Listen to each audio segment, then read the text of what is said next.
40 वर्षे एकत्र सहवासाची. 21 डिसेंबर सचिन पिळगावकर आणि सुप्रिया पिळगावकर यांच्या लग्नाचा 40वा वाढदिवस. 21 डिसेंबर 1985 या दिवशी त्यांनी लग्न केलं होतं. या दोघांची पहिली भेट कशी आणि कुठे झाली हे जाणून घेऊया.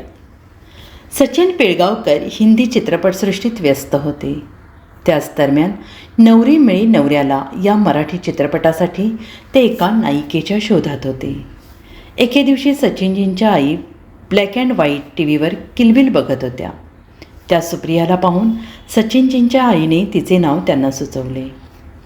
सुप्रिया सबनीस असं टी व्हीवर तिचं नाव पाहिलं तेव्हा हिच्याशीच तू लग्न कर असं त्यांच्या आई त्यावेळेस बोलल्या होत्या. 2 दिवसानंतर एका पेपरमध्ये तरुण तुर्क म्हातारी अर्क या नाटकाच्या जाहिरातीत सचिनजींनी सुप्रिया सबनीस हे नाव पुन्हा एकदा वाचलं. त्यानंतर या मुलीला भेटायचं म्हणून नाटकाचे सर्वेसर्वा मधुकर तोरडमल यांच्याकडून 2 तिकीटं मिळवली. सतीश कुलकर्णी आणि सचिनजी दोघेही नाटक बघायला गेले. तेव्हा मात्र सुप्रियाची भेट झाली नाही.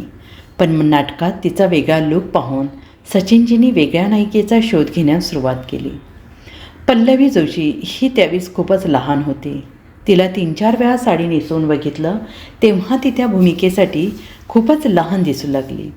शेवटी सुप्रियाच्या नावाचा पुन्हा एकदा विचार करण्यात आला. 24 ऑक्टोबर 1983 ही तारीख माझ्या अजूनही लक्षात आहे, जेव्हा मी तिला पहिल्यांदा पाहिलं असं सचिन पिळगावकर सांगत आहेत. याच दिवशी स्टुडिओत त्यांची पहिली भेट झाली आणि पाहताच क्षणी सचिनजी सुप्रियाच्या प्रेमात पडले. पण हे आत्ताच कसं बोलणार म्हणून सचिनजी शांत राहिले. चित्रपटासाठी अगोदर काम केलं नसल्याने सुप्रियाने वडिलांशी बोलण्यास सांगितले.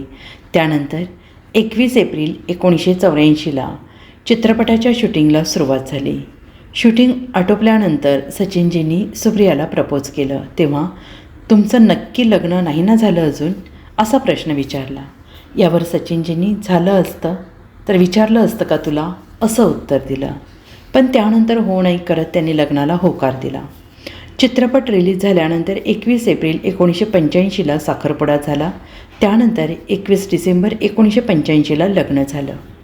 लग्नाचा हा दिवस सुप्रिया यांच्यासाठी खूपच कठीण होता, कारण त्यावेळेस त्या अवघ्या 18 वर्षांच्या होत्या. आईवडिलांना सोडून जायचं, आपण काय करतोय, कुठे जातो या विचारानेच त्यांना पाठीवनी वेळी फार रडू कोसळलं होतं.